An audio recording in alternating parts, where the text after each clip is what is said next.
years. So yes, you have one. Because you have one. Yeah. Especially their invitation before.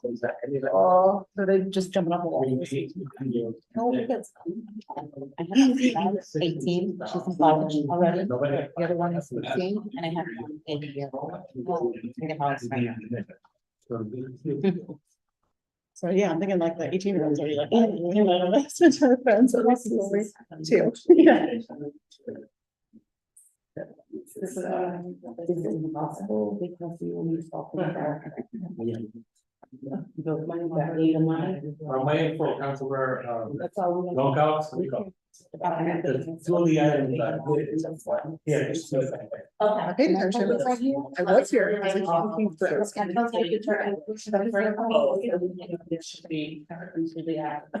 Oh, well, no, we'll go. And he'll know.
Councilman Pedro Espinal, like the chair.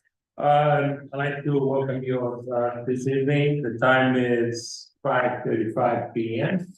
Madam Clerk, roll call, please. Chairman Pedro Espinal, Present. Vice Chairwoman Shelley Peterson, Present. Councilwoman Mary Kay Harris, Present. Councilman Oscar Vargas is absent. Councilor Justin Reyes. Present. We have 4 present, 1 absent. We have a quorum. Thank you so much. I'd like to acknowledge the presence of Assistant City Solicitor, Dean Schwartz, who is with us today. Thank you so much. As well as Councilman John Walker, who is testifying at the time. This is right here. Emily Freeman from the Housing Department. Thank you so much. Mr. James Seymour, thank you. You look really ahead. And Michael Napolitano from the Mayor's Office. Thank you all. And to our wonderful clerks. Good evening. Madam Clerk, first item on the agenda, please. Item number 1, an ordinance amending chapter 23, streets, sidewalks, and public space. Article 3, constructions and repair of sidewalks, section 23-71, reserve of the Providence Code of Ordinance. Thank you so much, and I received a survey for item number 1. So I'll entertain a motion to enter into the record item survey. Motion is made by. Sorry. Second. I'm requesting a motion to enter a survey into the. Second. Made by Councilor Peterson and second by Councilor Harris. On in favor? Aye. Opposed? Thank you so much. The survey is now part of the record. Also like to acknowledge Mr. Aaron Gardner from the policy team. Good evening, sir. Thank you for being here. All right, so do I have anybody here to testify on item 1? Councilman Goldcott, please. Yes, sure. So I have a copy of the exhibits. Does everybody else have a copy of this? No. This is, The substitution? yeah, this is a Yes. substitution. And if I could yield my time to the administration as well on this, I'm happy to do that. Oh, absolutely. Well, thanks so much. Who's here from the administration, Mr. Thank you. Thank you. Madam Clerk, do we need to swear? We can swear them. Thank you. Please raise your right hand. Do you swear under penalty of perjury that the testimony that you are about to give is the truth, the whole truth, and nothing but the truth? I do. Please state your full name and your title for the record. Deputy Director. Thank you, Mr. Napolitano. Was all yours. Thank you, Chairman and members of the committee, for the opportunity to speak on this tonight. This is a sidewalk repair program that the administration worked collaboratively, Councilman John Cobb, and Council staff. The goal of this is modeled off of a program that the city of Pawtucket has. It's what we're calling a 50-50 sidewalk program, where for certain folks who would like to redo their sidewalks, they can pay 50% of it, and the city will match and pay 50% of it up to $5,000. The intent is to use CIP dollars, $1 million initially to start to see how the program goes. That would be divvied up equally between all 15 wards to the amount of $66,666. That would be for the first 6 months. After that 6 months, one of the amendments, part of the amendment that is here, after that 6 months, whatever is remaining in those funds in those individual wards will be rolled over into each individual ward's NIF account to be used for sidewalk repair. Initially, that was not the case. Initially, it was going to just go over into a general kind of applicant pool. We decided to change that after any feedback. And so now it will be rolled over into any individual ward's NIF account. I'm happy to take any questions or concerns. Sure. Thank Councilman John Cobb for spearheading this. So the total amount is $1 million. 1 million, yep. So I assume the intent of the goal would be to actually double that amount. If everyone took advantage of that, it'd be a hope to, Yeah, I think that we want to see how the program goes. If it is useful for folks, we certainly be open to expanding it and adding more money into it. There is a provision here that allows us to appropriate more money. But for now, we're just using $1 million out of the CIP to get it started, to implement it, build it up, and to see how it goes. so if it works well, the framework is already in there where you could actually contribute more throughout the years as we move forward. Yes, that's correct. Thank you. Any questions from the councilors? Councilwoman Harris? What happens when people are poverty burdened and cannot afford? Is there any incentive to help them out as well Yes. with sidewalks? Because right now, uses council people this really contribute to that. Yeah. I mean, I'm not against this. I think that we have to figure out the sidewalk problem.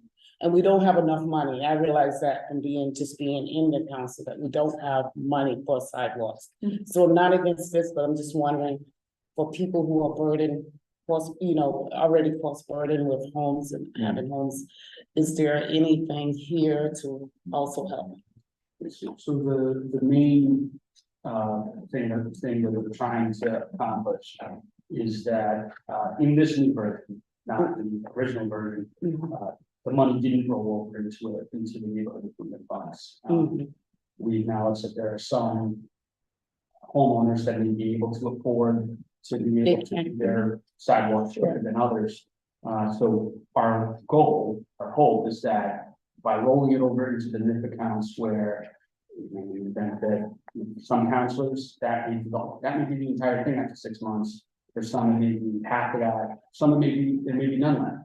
But the hope is that it would be on an individual counselor that would end up helping those folks even more. And I can ask one more question, sorry, a follow-up to my question, just to unconfuse myself. How will we determine who can afford and who can't afford? I understand that the way it is now, and I've experienced where funding have went back into the general funds and I have a fit because you know what I mean, for it to happen that way. But I like the idea of being rolled back into an account to continue. But how do we determine who can pay 50% of the cost? Well, through the application process and how it would work, and a homeowner would have to, a homeowner or commercial property owner, it doesn't apply to commercial property owner, just want to be clear about that, they would have to submit a request for reimbursement to get reimbursed the city. And I Okay, can, go ahead, I'm sorry. Yeah. So let's Thank you. follow over to the councilor. Let's follow Councilor Goncalves. yeah, and I can speak to the equity piece. So one of the concerns when we were drafting this was we didn't want it to be like this fund that was leveraged by people who have means. And we were concerned that there would be a lot of people on the east side who would leverage that fund. And so the reason why we made it so that it would be distributed equitably across each of the 15 wards is to prevent that from happening. So the east side can get significantly more, or a ward in the east side can get significantly more than a ward on the south side or anywhere in the city.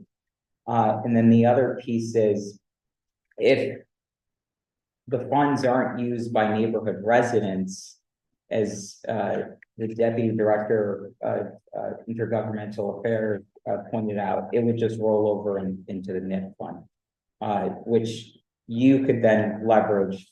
The other issue is, this is kind of an issue of equity also, where you have people who have been on a list for literally years, if not decades. Yes. And they want to get their sidewalk fixed. What this essentially does is this subsidizes their ability to do that in a much faster way. So they can pay out of their own pockets and then we reimburse them if it's, Yeah, gotcha. so if someone, for example, says, I've been waiting for 15 years to get my sidewalk done. Mhm. I can put a little bit of my own skin in the game. The city will match those funds. Let's say if the sidewalk repairs only costs $1,000, right? Mhm. Then the city would match those funds and it actually doubles the infrastructure investment. So that $1 million fund then becomes $2 million in repairs. And again, that's distributed equitably all across each 15 wards in the city. So you're, Councilman, Sure. are you responsible for the vendor yourself? You have to be the person that. Yeah, so that's stipulated in the ordinance. So the property owner does have to seek similar to our bidding process. They have to go out and seek several bids. The lowest highly qualified bidder is who would get approved for the funding. And then the city would then match those funds. The vendor does also have to be state certified. So it says here, the property owner shall be responsible for verifying the status of the contractor's licensing, bonding, and qualifications prior to the submission of the application. And may not rely solely on the list of pre-approved vendors as an indication of adequate licensure, bonding, or qualifications. Obviously, DPW would go through that process as well of verifying whether or not it's a qualified vendor and work with the applicant. But they would have to do some of that legwork when they submit their application. And I know that the administration is also committed to communicating this program out far and wide across the city and providing administrative support for residents who wanted to leverage this program. Thank you, Councilman. With Councilor Peterson, and before I'd like to acknowledge Pro Tem Charles, who is here with us tonight. Agent. Councilor Peterson. I have a few questions. I'm sorry, is there any possibility of opening the door? Thank you. This is a really good ordinance, but I do have several questions that I would need to understand a little bit more. Let's give an example of a constituent that can afford to do this. And they can go through the program, but we have an issue with a tree. What happens in the event that we need to have the city come out, that how long, I mean, we're giving a time of completion for 180 days, which I think is phenomenal. But I wonder if we're not creating or setting ourselves up for a little bit of failure in the event that there needs to be some sort of information, either tree removal or, and then who determines, I mean, is that covered in this clause? Is it not covered in this clause? We can elaborate a little bit more on that. Yeah, it is not the intention of this current town to have to remove the cover in this. Okay. Ordinance.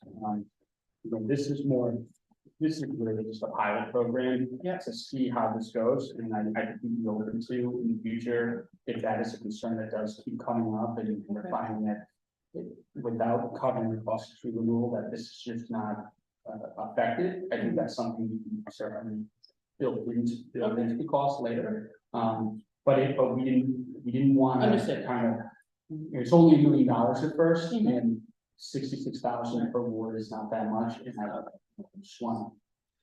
So then just my follow-up is, in terms of timeline on this, when we have an example of a constituent that can afford to pay, that can do this process, but we have an issue with having to assess if the tree is good, vital, needs to be removed, et cetera, do they then have to wait? Do they work around it? Like how do we make the recommendation of how to proceed? Yeah, I would say two things on that. I would say there is an opportunity to extend if that 180-day deadline is not met. Okay. It's they can apply, the applicant may apply for a one-time extension, it's determined by the Department of Public Works. They just have to contact the city within 28 days of that. Okay. And then I would say in the event that that the tree can't be replaced in the meantime, I mean, I think it would be on a case by case basis to see what the viable solution is for that. It's kind of hard to gauge it without seeing it in practice first, but That's what it is. I have to go down to the lawyers and then I'll go back to you. Just two questions. Any preference for like minority owned vendors? In this program? And second question, actually, two more questions. So minority owned vendors, do we have data on how successful this is in Pawtucket? How many residents they are taking advantage of their 50/50 program? And the third question I had was not escaping me. Well, yeah, I'm gonna respond to the first two, and then maybe it'll come to me. yeah, so I'll answer the second part first, as far as success of it in Pawtucket. I don't have hard data, I can request that data from Pawtucket, but I had a few conversations with their chief of staff when we were crafting this. Mainly because I wanted to know how they funded it, and they use CIP as well, so they've been doing this for a few years now, so I think it's I would say it's probably relatively successful, but I can get more of a concrete data on that. As far as minority vendors goes, I do want to just be clear that one of that they're already using the approved vendors list for sidewalks, and that is part of this, that homeowners will have to use that pre-approved already that pre-approved vendors list that we already have, which I don't know who they are off the top of my head, but I would assume similar to every city vendor that we use, that there will be a component of WIP and to that. Thank you. I'm gonna go back to. Sorry, I remember my question. Let's follow up. Just my third question from Chair is the what's the administrative cost in terms of like, I know, the counselor said that the city's gonna move mountains essentially to get this program out, promote it. What's the administrative cost around the promotion of this, and how is the city gonna let our residents know that this exists? Yeah, so I would say a couple of ways. So as far as the administrative costs to actually do the program, if this ordinance is creating a program, so to see exactly what that exact cost is, I'm not sure yet. But it's not going to cost FTEs, it's not going to cost a substantial amount of money. We already have the infrastructure in place to be able to do this, both the financial level and the DPW where this will live.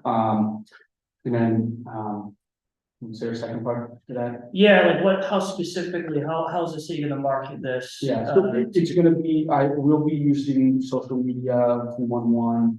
We'll, if this is fortunate enough to pass, not tonight, but later down the line, we'll go out with a press release, and we'll also be asking city council to be promoting this as well. Well said. Thank you. Councilor Gonco. Yeah, I'll make this really quick. I just wanted to respond to some of the questions from my colleagues. So with regard to the tree removal, the one thing that I just wanted to mention really quickly is there is this sidewalk ordinance, or a tree removal ordinance, I should say, that would also need to be followed. So if one wanted to remove a tree, that's a separate ordinance that they would also have to go by. But the other piece around NDE is that's a really good point. And then with regards to how successful this has been in Pawtucket, I have had conversations with Mayor Grebian, and he said that this is a great program they've been doing for a number of years. The one thing I do want to point out here is this doesn't this doesn't replace capital improvement project dollars that are currently being utilized for sidewalk or just general infrastructure repairs. So this is something that is supplemental, and it gives people an opportunity to not just be on a waiting list for 15 years. And again, the matching fund component allows us to tackle significantly more infrastructure projects than we would otherwise be able to tackle should there not be this kind of ordinance. Thank you, and then we'll finish up with Councilor Peterson and we'll move forward. So I have two questions. The first is, around the city, you see two different types of sidewalk. You see some that are asphalt, you see some that are not. Yeah. Are we creating some sort of, conforming, or are we trying to maintain a certain, requirement as to how they're gonna look? Because one is cheaper than the other, and we need to, Yeah, kind of. so, make a determination. as far as what we as the city are doing, I mean, we want the best sidewalk for that lasts the longest. Regarding this ordinance, I mean, it would ultimately be up to the homeowner as to what material they want to use, but it does have to be used from that approved vendors list, so that approved vendors list means that the reason why we have that list is because those are approved vendors that have high quality material that are, for all intents and purposes, qualified to be able to do this work. I can get you I don't have the data with me, or the answer with me as far as what I'm kind of leaning towards doing more of, but I'm happy to provide that. If you want. Yeah, my concern is that somebody is using a lesser grade material that would require then another follow-up to be done. And then would they still be allowed to come and do this again? Or like apply again? Well, they can only apply once a year. So then, let's just say that they use asphalt in 3 years, it's already cracked or whatever. They can, in 3 years, they can come back and reapply and submit for another. Yes, request. it would be. Okay, Under this as of now, it would be yes. okay. And then the last question that I have is, we need to, as counselors, since we're gonna have this pot of money, at $5,000 max, it looks like you're gonna be able to do about 13 or assist with 13 different sidewalks. So is somebody gonna be able to inform us of how much the cost changes either per year, or can we kind of bake it in so that we're aware of the difference in asphalt versus concrete or whatever, however it might be, because these are, if we're capping at a certain amount, but each project reflects something different, and the cost of materials changes day to day lately. We should kind of know how that will differ for the opportunities that we can afford other people. Yeah, that's a great point. I would say two things. I'm happy to talk to DPW about kind of what the cost is at this current juncture. And like I said, there's right now we've set it at 5,000 as kind of the max. But if 5 years from now, we want to change that, and there's money to change that, I think we would be very open to doing that. But I'm happy to talk to DPW to get, to send an email with the kind of the idea of what a sidewalk costs to repair using concrete versus asphalt versus the different materials. Thank you. Okay, so in the essence, basically, this does not change the regulations we have in place already, the program in place. It just offers an opportunity for someone that's been under this for a very long time, that does not want to wait any longer, to actually contribute 50% of their own funding to get their name on the top of the list and get the sidewalk done. If some of that money is not used within your ward, it will remain within your ward through the NIF accounts. You're just building up on what you already have, then the council person for that area will determine how best to use those dollars. With that said, I think it's a wonderful program, and I thank you for making the amendment, and the sponsor, Councilor Monkhouse, thank you. If that's it, I'll entertain a motion to approve. I'm sorry, so move, sorry. Motion is made by Aaron. Second. Well, for that to be said, it has to be made. He said so moved. Sorry, Yeah, because he went back and said so moved. So move on that motion. Motion by Councilor Renzi.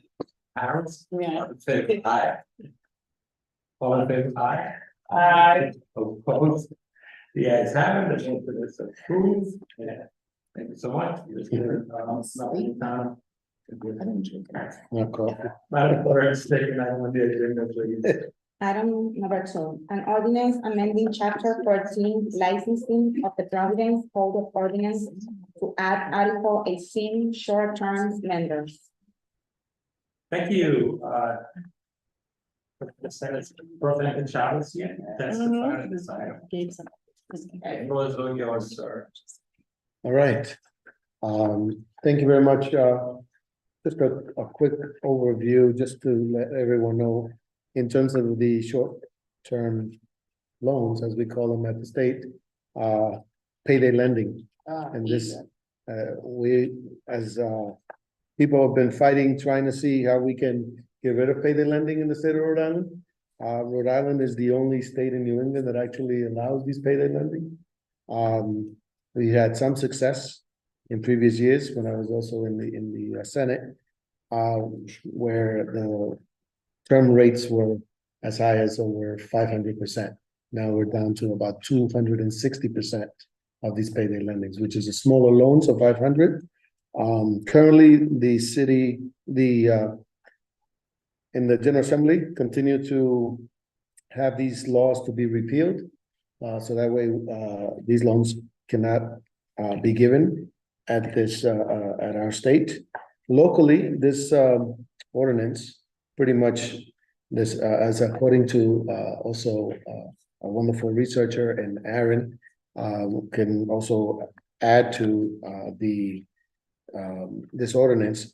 Pretty much, we have a border licensing compared to other cities and municipalities.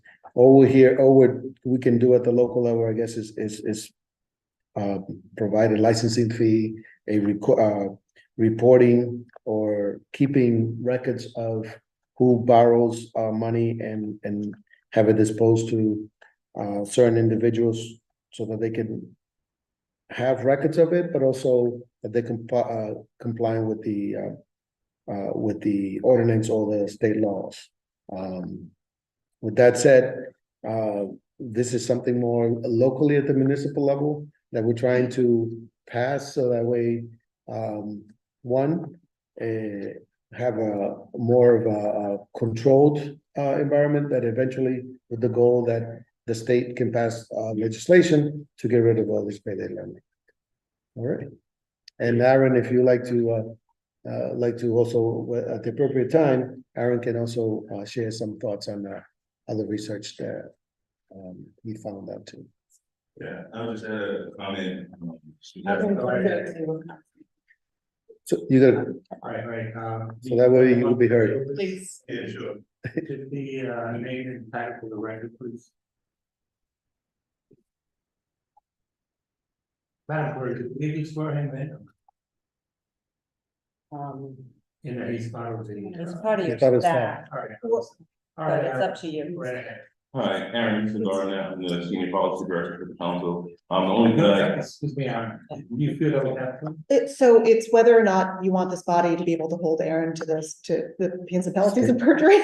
So that's basically it. So when you swear to tell the truth and you do it in that manner, you do subject yourself. If you don't tell the truth, it's a crime. That's the only thing with the swearing in. Yes, yeah. Like, you don't have to, but it's like that's. We don't have to. That's what we do. All right. Tell the truth. Right ahead. yeah, just to, add on to what President, Ricardo mentioned. Yes, for a number of years at the General Assembly, they tried to, pass legislation that would, outright, ban payday lenders across the state. But currently there's just a movement to pass these ordinances on a local level. This year thus far, Woonsocket and Cranston have passed ordinances that are very similar to this here. And, other municipalities, as the councilman said, They actually do not have a board of licenses to actually administer this themselves, and the council actually has to do it, but in Providence, with the way this ordinance is that it would allow a board of licenses to require license where, these businesses, and I believe the fee for their, is it 250? Yes. Yeah, and that matches what some of the other municipalities do. That's actually all I have to add to it. Councilman, for the most part, outlined perfectly. Thank you, Aaron. Do we have any data from Woonsocket and Prince, or is also doing it right? Yeah, You see what Prince says? they passed, they both municipalities passed the ordinance recently. And as I understand, a lot of the, advocates currently have been reaching out to other municipalities, and I expect, a couple more to pass this year as well. But I'm not sure which ones are up right at the moment. I just know for sure that those are the two that recently passed this year. What's up, thank you. So, I have a question for the, comment for the sponsor of something. I remember back then, it's over 20 years ago, you were working on something like this. During the Ordinances-Monday, what did I go? Were they just able to reduce the interest rate? Yeah. Yeah, correct. It seems like, 20 years ago, we started the fight with these predatory lending practices. First it was the mortgages, and then a couple of years later was the short-term lending. Over the years, we were able to one, advocate strongly with advocates in the community to bring those percentage down from at one point it was over 600% to now 260%. We've been close at the state level to bring it down. The other win was that when the federal government, particularly Senator Reid, passed a law that says that none of these payday short-term loans cannot be given to the military members and their families. It was lowered to 36%. Right, and so we were advocating to bring it down at least to 36%. It's still very onerous in the state of Rhode Island, just like any other payday lending. Again, re-emphasizing that Rhode Island is the only one that actually has these short-term loans, and in the state of Rhode Island General Assembly, they're still battling it out in terms of repealing it or even bringing it down to at least 36%, just like the military and the federal. Is there a big market for this? Is there a lot of people using this service? Yeah, there is. I mean, when families struggle, and the testimony that I've heard over these past 20 years, but also personally know people. These are the quote unquote working people, and especially now where the rents are so high, that is working professionals or working people actually use these short-term loans. But the thing is, it becomes so onerous. Think about a credit card that you can never pay it off. Right. And so you refinance it again and again and again. And so it's a vicious cycle. There's other advocates advocate that there are other services that banks can provide. In particular, credit unions also provide small short-term loans that are not so onerous. And so I've advocated, and others have advocated, that we should eliminate it all entirely and speak to banks and also credit unions to help families in the neighborhoods. They're more onerous in neighborhoods that are economically challenged, therefore in the minority community, but they're spread out in Warwick, Woonsocket, Cumberland, in Providence, there's I believe probably like 4, from the major bigger corporations. That's my next question. If we know how many businesses were actually being impacted in Providence. Yeah. How many establishments they have? That as of now, in Providence, I believe there's 3 or 4 of them, different communities. Thank you. Question for committee members. Councilman Reyes. The question, maybe also a comment. So just help me understand if I have this correct. So this would, number one, mandate that any short-term lender. They must be required to have a license to move forward with their business. And then there's gonna be a fee associated with that license, correct? Yes. In my view, that is to make this more burdensome to exist, right? Isn't that the sort of, because then my question would be, why not just increase the fee so high that this business will think twice about continuing business and destroying our community? If I could comment, I would say that the main goal of the ordinance is to make it so that, you know, the city is aware of who is operating, these businesses. And also makes it available so that if city officials, for whatever reason, need to, they can examine the books, because this also requires folks to keep records of the loans that they are distributing to folks. And as of now, there's nothing that requires them to keep those records. And that's the main reason, but at the same time too, they would have to pay a fee. But I can't say within their business model whether or not 250 is gonna sink them, but that's really for the administrative fee of tracking.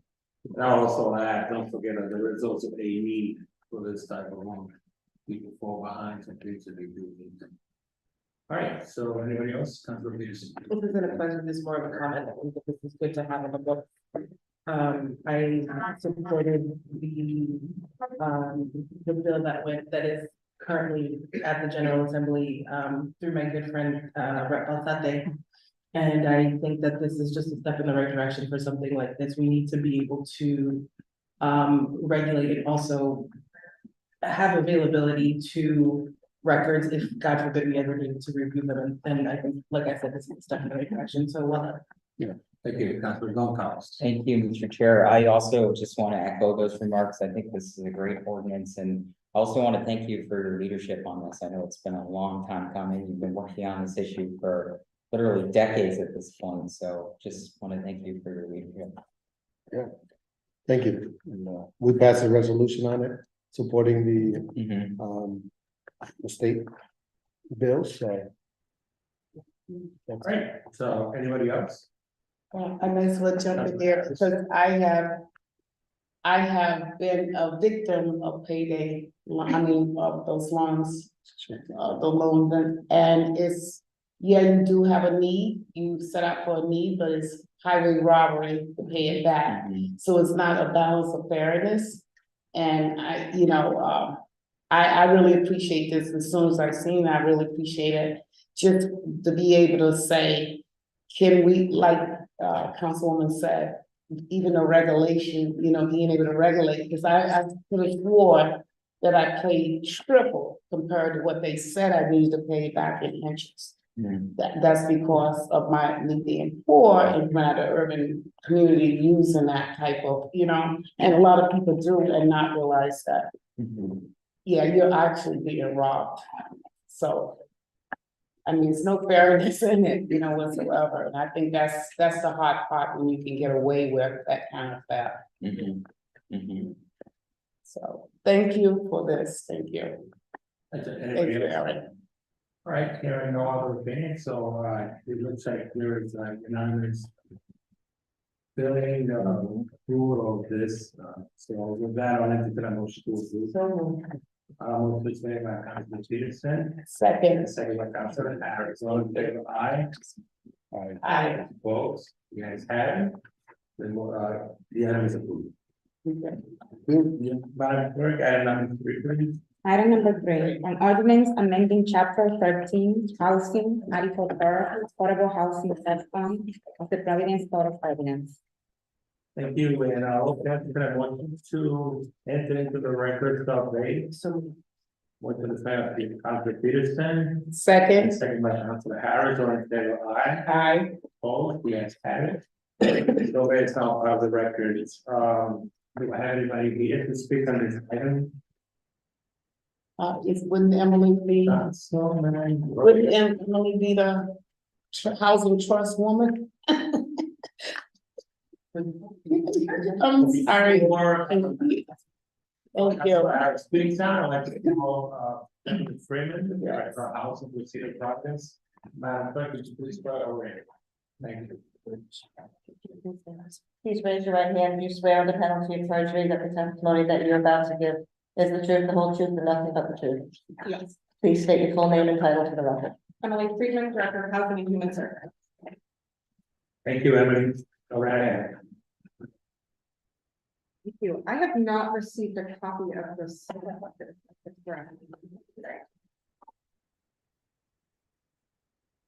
Okay. So I'm here to join you this evening to express support for these proposed amendments that will be aligning the city affordable housing trust to the state Rural and Modern Income Housing Act definitions. If you're not aware, that is in the state legislation, it's 80% guaranteed median income for rental, 120% home ownership. This ensures and will ensure moving forward, we have stronger alignment with both state and federal programs, and that we're able to target these resources to neighborhood needs.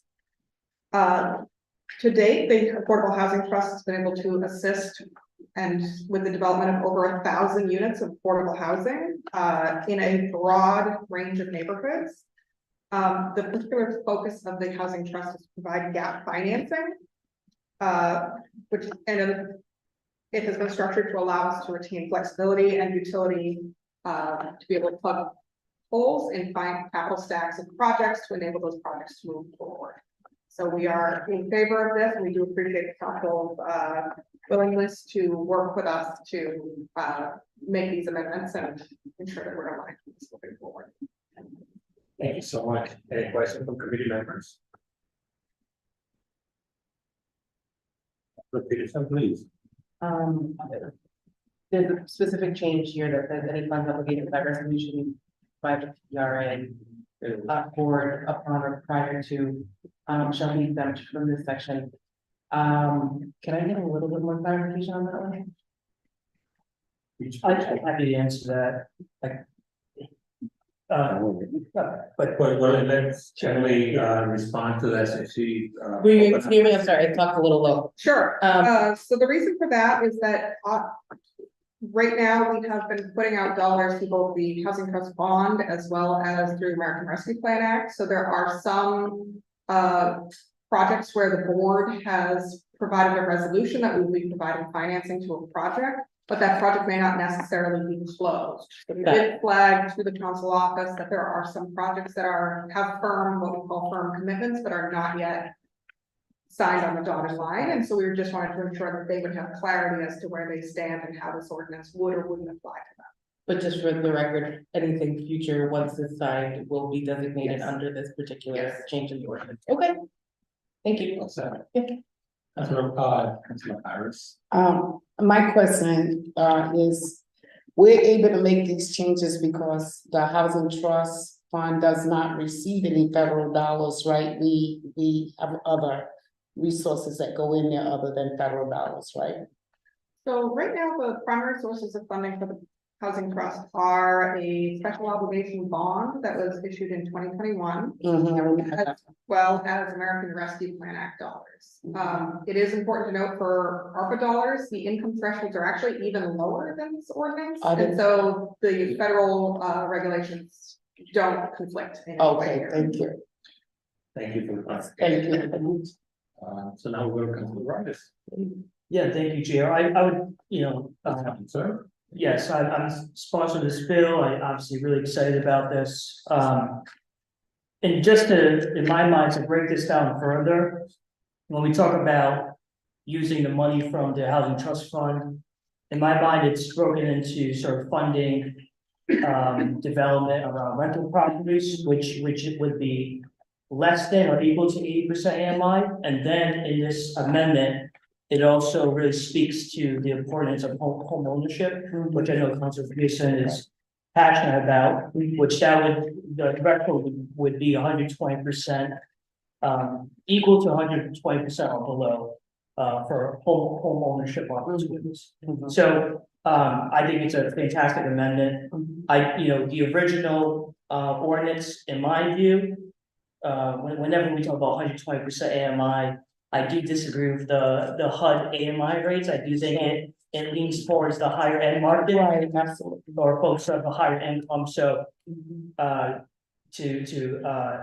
you know, the point of this being in line with state law, I think it makes sense, and I think it's completely aligned with this council's direction in terms of what we want to spend our dollars on in terms of affordable housing, so. Yes. It was great. Councilman Goncalves, thank you, Councilman Royce. Mr. Chairman, thank you so much for the opportunity to speak on this. I think this is a slam dunk, and I want to thank the sponsor for putting this forward. So what it was before was an incredibly vague ordinance, affordable housing, the fact that that wasn't defined, I think is truly problematic, because when you think about 80% to 100% of area median income, there are some neighborhoods across the city that just naturally skew higher because of the median incomes in those areas. So when you're talking about the former definition of affordable housing, it's not actually truly affordable. So this is a slam dunk. It clearly defines how the Providence Housing Trust Fund funds should be used, and that should be specifically for low and moderate income housing, especially during a housing crisis. I think clearly defining this, given the fact that it has never been defined, is once again a slam dunk. And so I urge this committee to pass this, because I think it's a huge win for the city of Providence, and for addressing the affordability crisis that we're dealing with as a city. Thank you, Councilman. Anybody else? Yes. Thank you, Mr. Chairman. Just a quick question, perhaps if you can just expand on this, part of the red portion of it, or the change, is that any funds obligated by the resolution of the PRA board upon or prior to the date of passage, this ordinance shall be exempt from this section. So can you just talk a little bit about that? Do you know why so, and how much has been committed already? So at this point, every proposal that gets funded by the Housing Trust is approved and vetted by the PRA board. We have done multiple rounds of notices of funding availability. So to date, I believe they have put out, I think, of the 29.2 in ARPA, there is 10.2 remaining to be committed. There are 1, 2, 3, 4, 5, 6, 7, 8 projects approved, but not yet closed. So they have received those board authorizations, but have not yet moved to a closing. On the bond fund, there's about 2.2 available to commit, and I think only one project that is pending a closing. So 9 projects in total that are in between the approval stage and the closing stage. And this will not impact that? No, our hope is that those Going developers are relying on those commitments that have been made, and that those will move forward. I should say the bulk of those, actually all of them contain affordable units that do comply with this, so I don't know that there'd be a conflict. It's just a matter of ensuring that developers know exactly how this ordinance does apply to their project. Right. Thank you very much. Thank you, Mr. Chairman. You're welcome. Hey, Councilor Royce, you had a question? Emily actually answered it. All right. Wonderful. Well, I actually had the opportunity to sit on the PRA where these dollars are distributed. And the PRA is doing great work, hundreds and hundreds of units we have assisted in being built. But I'm just really glad to see this put in place, because I mean, many more of those units will be guided and aimed towards lower to moderate income, which is really what we look for. So this is actually a great help. So I thank you for your sponsor, and your input, and everyone else that contributed to this. So with that said, there's no further question. I'll let you then motion to approve. So moved. Made by Councilor Peterson. Second. Second by Councilor Harris. All in favor? Aye. Both the ayes have it. I didn't number 3 is approved. If Madam Clerk, item number 4. Item number 4, an ordinance amending chapter 5, building and structural appurtenance, article 1, in general, section 5-A, notice of demolition, permit issuance of the code of ordinance of the city of Providence. Thank you. We have anybody presenting on this item here? Councilman Rogas, the council, please. Thank you, Mr. Chairman. So the ordinance before you is an ordinance that is in response to the recent demolitions that we've seen across the city. In my neighborhood, we had a demolition of 3 historic homes. And that was very challenging for many of our neighbors. So we sought to revise the current ordinance to ensure that there was more notification. So it mandates a comprehensive notification process for those seeking demolition permits. And if passed, the applicants will be required to provide detailed notifications, including a site map, in addition to notifying nearby property owners and abutters. So, oh, and this is something. Oh, we have a last minute amendment, this one. Yes, so this is an amendment that I'd love to enter into the record. I should mention that as well. Thank you. Thank you. Okay, what are we gonna call this? Do we have extra copies of this? No, that's the. Yeah. So we're going to go with this.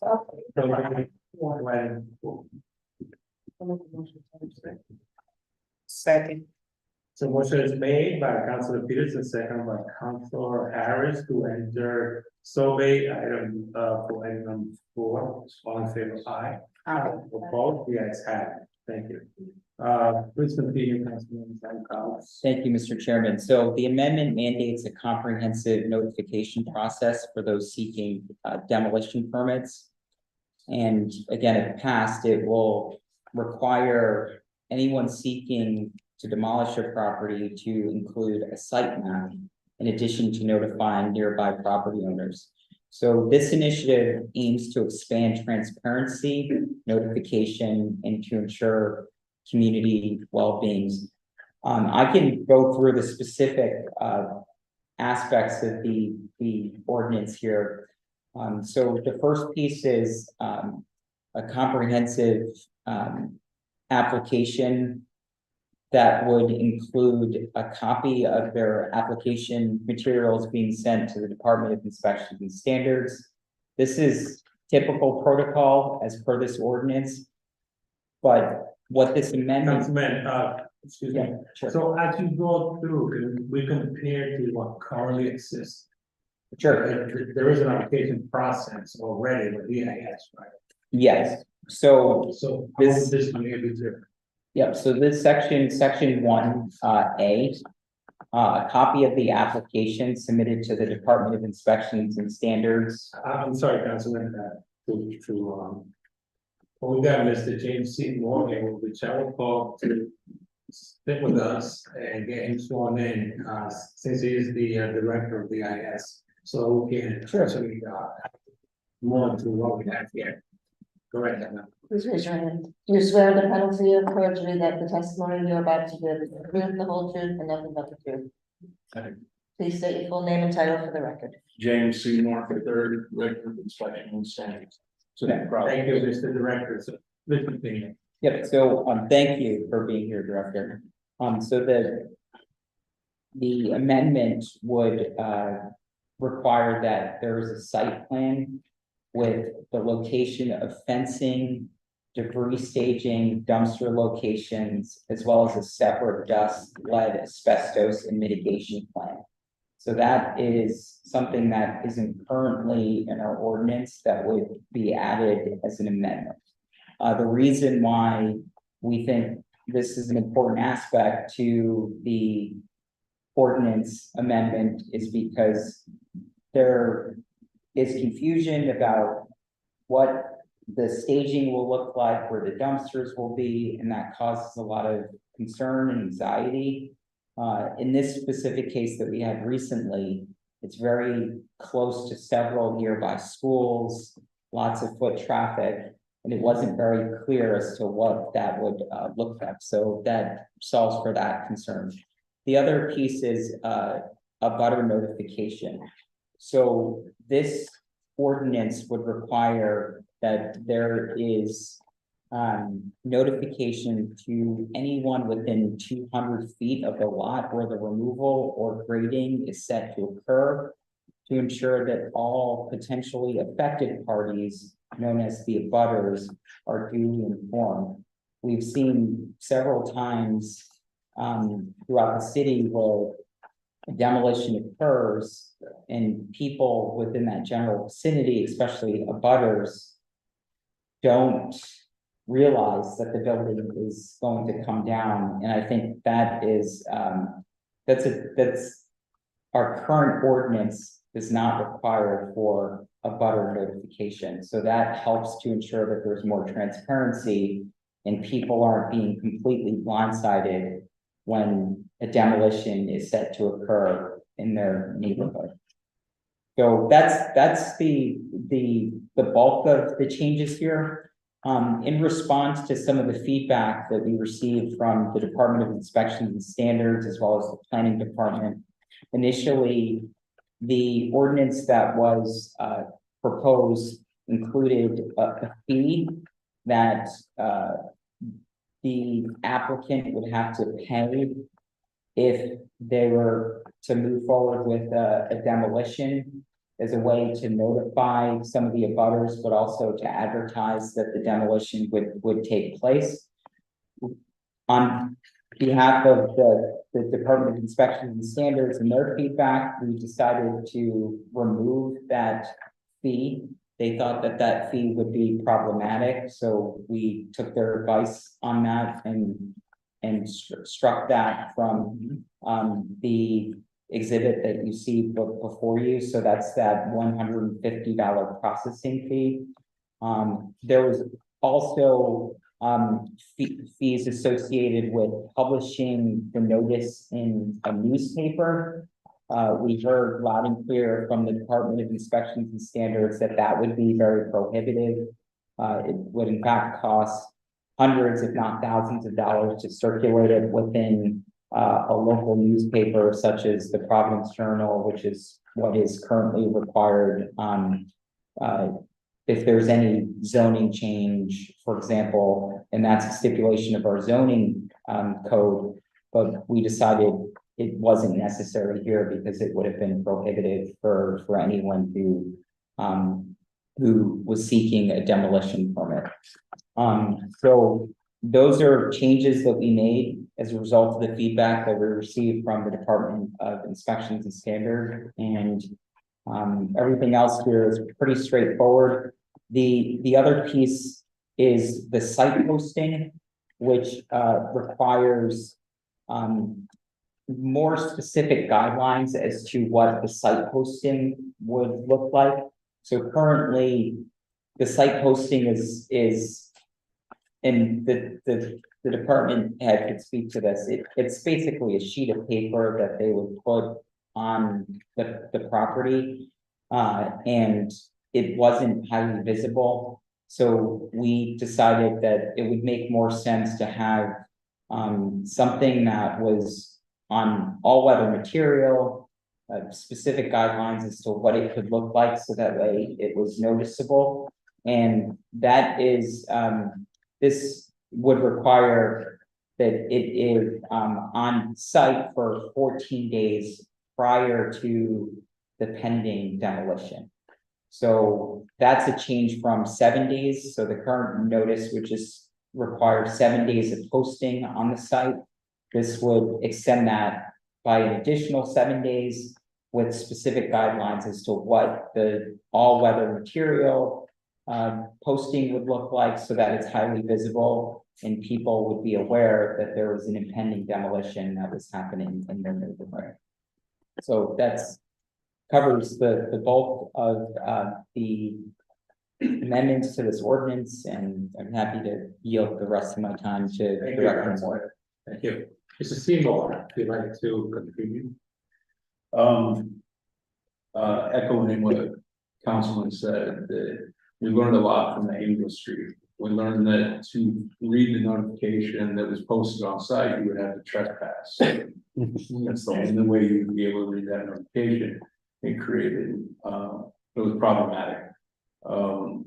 We worked together. I took some things from my past and brought it here, and then we worked together to find a safe landing ground for everyone to ensure existing property right owners property rights and the property right of the individual that wanted to demolish the building.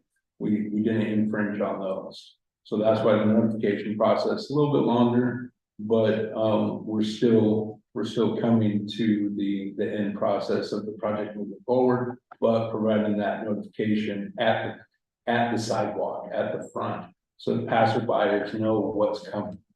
That was a large crux with Angel Street. No one knew what was coming. The one thing I would like to speak to is that it says of an existing structure or grading of a parcel. As this sits now with the enforcement of that, if you want to tear down a shed, you're going to go through this process. The structure in the building code is anything that is built.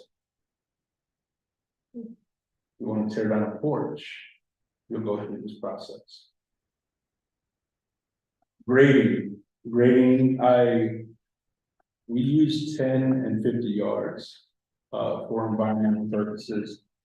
I would strongly suggest a 10, because if you want to put in a flower bed, that's grading. If you want to do raised planter boxes, that's grading. So the bulk of this ordinance is good. It is. It really is. It provides transparency. It provides for you to understand what's going on in your neighborhood. It does. Those are the only two words I would caution. So you want to make it effective, you want to make, but you still want to make it where people can actually work with it. You don't want to too extreme. Because if you are going to build your porch, yeah, I can see that, but you really want to subject yourself to all of this. So I'd like to know your opinion, that's about this way. Absolutely, I completely defer to the director on this. Large scale demolitions are very different. Right. To his point than grading.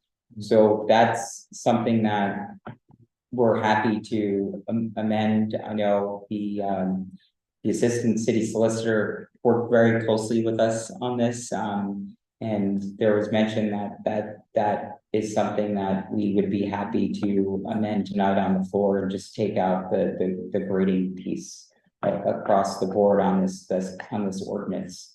I think that's a very important nuance, because to the director's point, you don't want to have someone have to go through this laborious process if they want to put in a garden or a porch. And so that totally makes sense. Right. For context, when you do your flower beds, the mulch you're gonna do under 10 yards. When you dig out a basement, it's probably 40 yards. So an accessory structure, if that language was in there, an accessory structure, existing accessory structure, an exemption for those items. And we don't worry about the sheds, we don't worry about the porches, we don't worry about things of that nature. It's the primary structure is what we're concerned with. So you raised some very key and important points, and it seems like the councilman acknowledges that. So I'll refer to the city solicitor. Is that something we can bear to comment tonight? So I don't have a copy of the current version in front of you all. Oh, sorry. That's okay. So it's possible, since this is the exhibit A, if the thought is to make whatever amendments Dr. Moore suggested, I could try to do it on the fly now. And then if you passed as amended. Does that make, is that what? Yes. Okay, okay. So we could do it two ways. One, we could do it out loud on the record, or we could take a 5-minute break. I could try to huddle quick. But before you yeah. make any amendments, just so you think about this, I want to hear from councilors, maybe they'll come up with something in addition to. what Of we course. discussed. Yeah. I just want to open up the floor to the members. Thank you. So I have a question with regards to oversight of the specific ordinance change. Is somebody gonna go out and inspect to see that it's done? Actual standards. I mean, just that, is somebody gonna go out to check that somebody has posted this information out in a public area where people can see it and view it as required? Enforcement. Enforcement, yeah. Councilwoman, absolutely. With this, the internal process, we changed, we did a minor change on our procedure. You post it, take a picture, upload the picture. As soon as you upload the picture, that's when the time clock starts. Okay, So what we would do here is, one, you would post the picture and provide an affidavit. got it, Then you post to the site. But the sign is gonna be 3 foot by 4 foot. yeah, So that way, when I'm driving down the street, because as soon as they take a picture and do this, I'm probably gonna call an inspector and say, hey, do me a favor and drive by.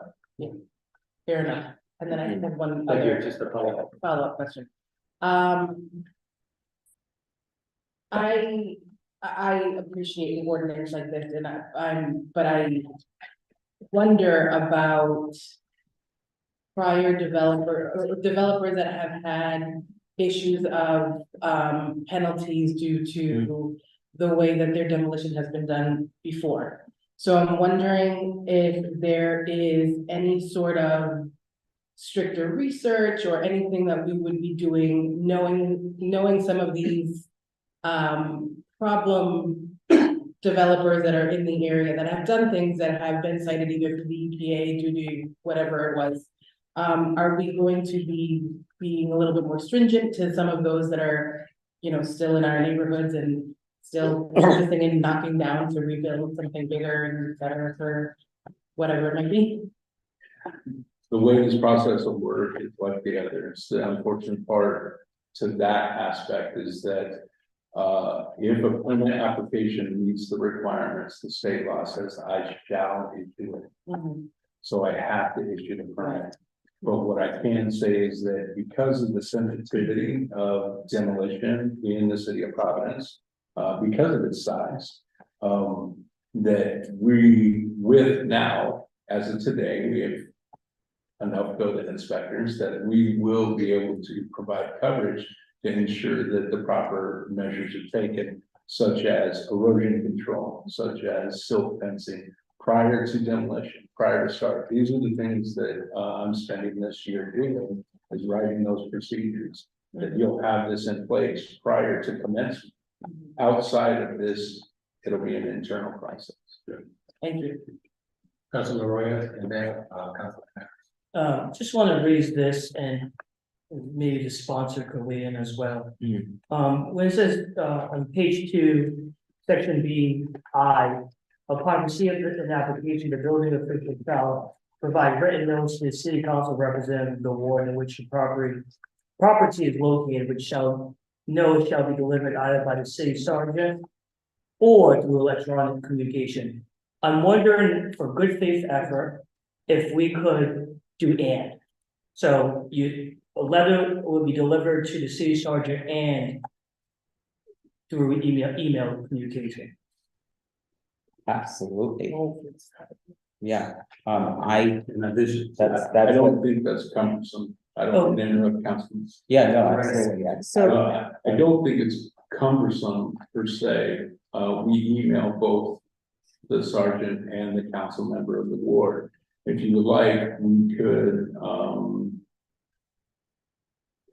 we would have to get back to you on that, on how I want to make sure that it's an efficient process. So we're not delaying the notification.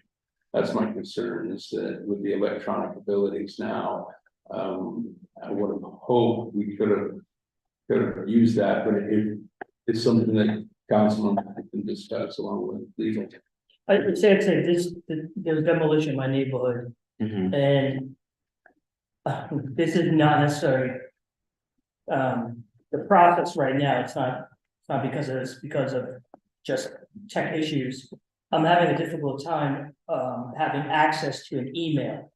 I still don't have access to this email, and I think the building official, and Director, you might be remembering it perhaps what I'm talking about.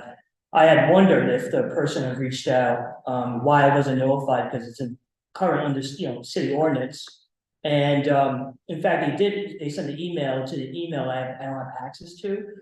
Had there been a letter, that could have been, I think, avoided. It's not per se the fault of the building official, but folks can overlook emails. I think if we just rely on one form of communication, I think we could be setting up future counselors up for neighbor outreach. Like, I felt terrible that I did not, have access to that email. And in fact, they did the right thing. I just didn't see the email to let my neighbors know that this was coming.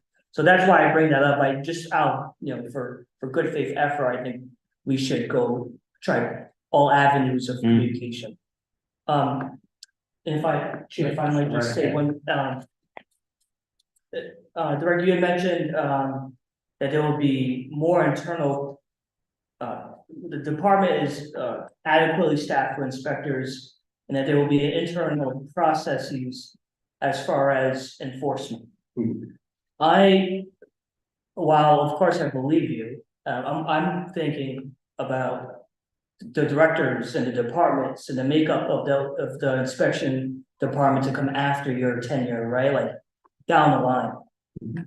I would like to see something in law that actually mandates that the inspections department actually does enforcement, go out there and actually looks at the properties. There's actually legislation at the state level to give the state building commissioner more power over jurisdictions because of that problem of people not doing what they should be doing. There has been some pushback on that. I support it. Mr. Cambio is, I believe, a good state building commissioner. There is legislation to provide that enforcement, to enforce the state code as adopted. And in that section 105, it discusses inspections, and this will be part of it. Things that are permitted are required to be inspected. And so this would be a part of that section. Thank you, Mr. Roy. Councilor Harris, please. Councilman sort of dug deep into some of my questions, but I'm gonna expand it a little bit more and talk about the violations and accountability around violations. I do know that we face a lot of times people who are dumping in our neighborhood. And although people do report the license plate number of the people that are doing the dumping, it's about collecting on that, the enforcement part of it and collecting on the violation. I do know that we have a lot of policies that ask for some kind of response to, through some kind of a requisition of funding or something like that, based on people violating. How would you make this really something that you can really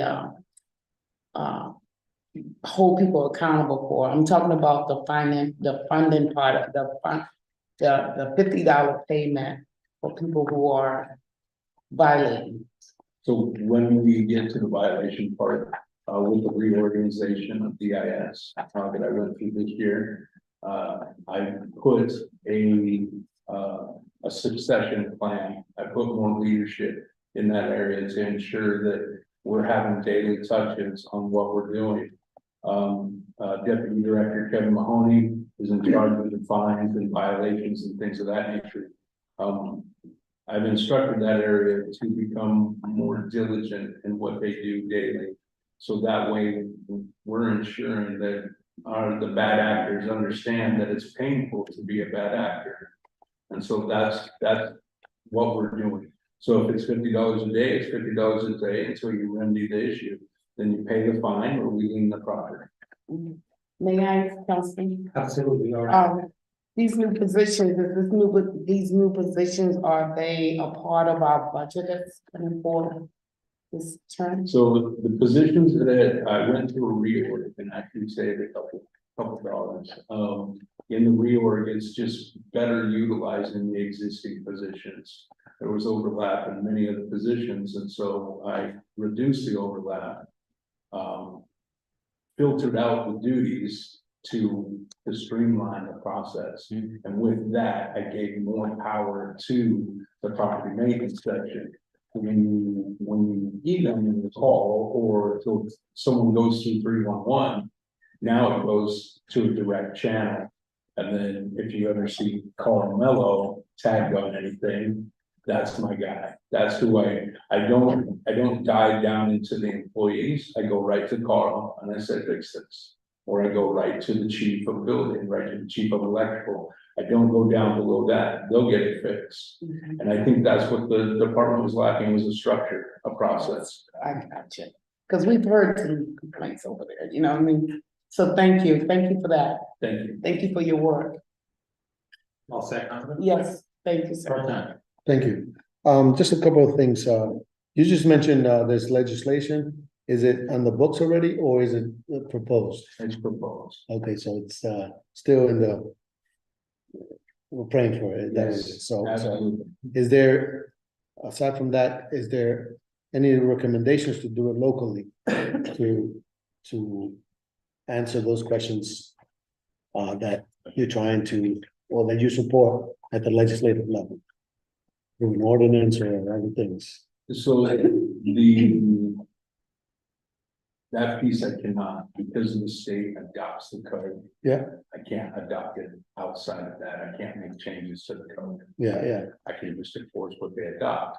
So as far as I believe what you're asking, Councilman, is that how are we going to ensure that these things get inspected? Right. What you're after.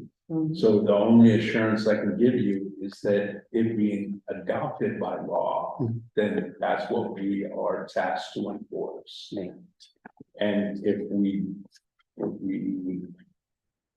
create an environment where people understand that in the office, and you have me for 12 more years, then I'm going to create that snowball that will pick up. Yeah. And that's why I asked that question, because it may take years for actual legislation to pass, knowing that. That's why if we can have this conversation to help put another tool in your toolbox to get things done.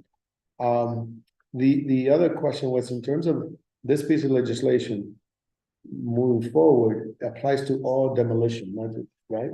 And I speak about that is because on Elmwood Avenue, we have a gas station. Been there forever, empty.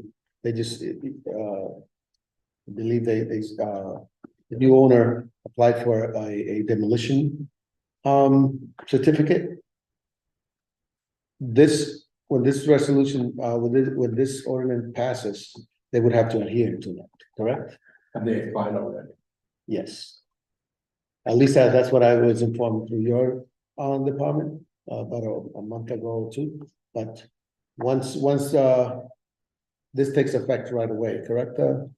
Once we pass. Not if the demolition permit has already been issued, sorry, Mr. It Chairman. hasn't been issued, or at least from what I've known, it's just, they just apply. But So if it's already been issued, those permits are essentially grandfathered in, they've already been issued. it says it on the, I didn't see it, that's why. No, but it's because this ordinance doesn't become effective until passage. Okay, that's why I wanted to make sure, okay. But it will apply also to that type of demolition, correct? Absolutely. Anything, yeah, thank you. So it'd be effective upon passage and sign by mayor. Mhm. Nothing. Yeah. Right, or any, Councilman, you had another. Oh, I was just gonna add on to Director Moore's point about, so I know that the state is seeking, or the city is seeking state enabling legislation on coupling environmental fines into property taxes. So that helps to mitigate around the illegal dumping, specifically on empty lots or demolition sites. So I just wanted to mention that because I think it's also something that's relevant. Yeah, that's something that we're looking into. Okay, so, Councilman Burton. One question for procedure wise, do we have to, this one to the chair, because there was a sub-A, do we have to, Well, I was going to check on the amendments. Yeah. If, we're able to produce that. Yeah, so, the sub-A is an exhibit, right? Right. Yes, okay, and so can talk this committee through the changes through the sub-As that I believe reflect the intent, I believe. And then if that sounds right to everybody, you could vote on the ordinance as amended with the amendments I verbally suggest. I would just want to touch base about a definition so that I use the right time. So, right. So we could just like take a quick 5.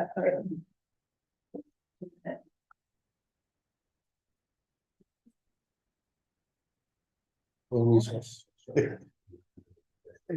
take a 2-minute recess. Yeah.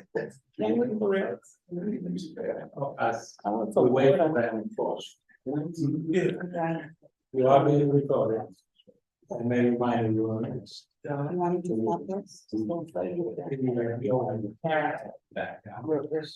Okay, I stopped the audio. Well, no, what were you saying about you? We're still live. We're still live. What were you saying about? So you can mute. You can mute. No, you can't mute. I can't. It's fine, it's okay. For the record.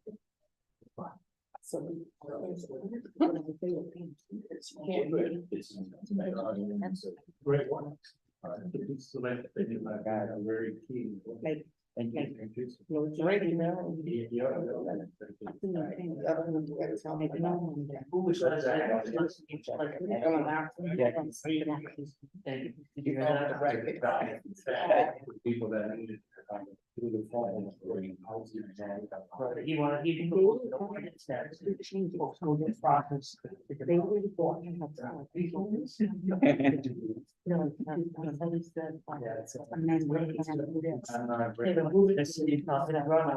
That's why we need each other, that's the way they want to. Yeah. Yeah. That's why. Certain policies. Yeah, that's right. And this, the other ones that Councilman Vargas passed was huge too. Yeah. And that's the part of all this too with the rat. It is.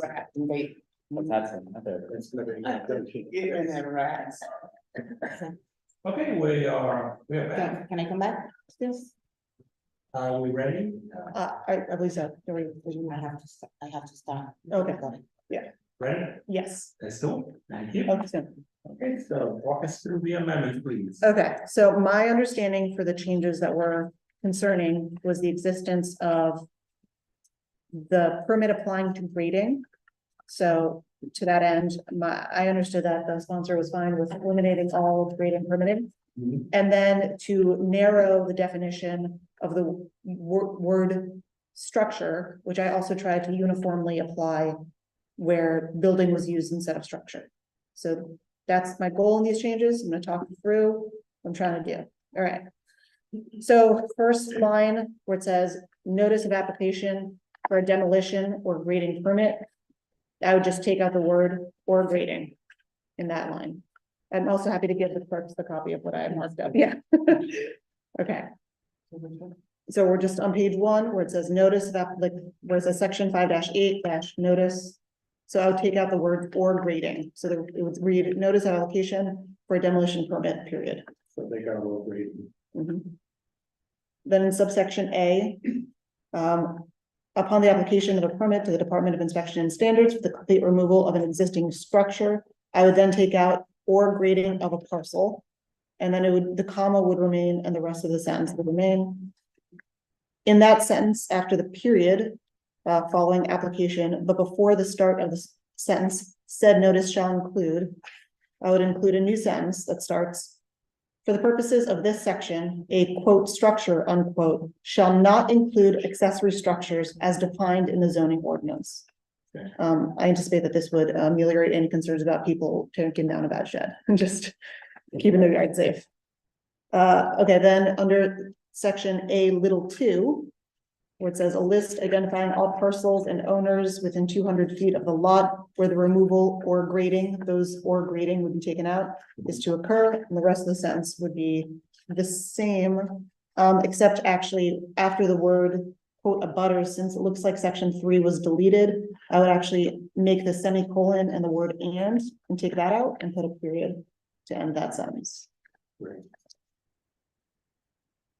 Page 2, top of page 2, subsection B.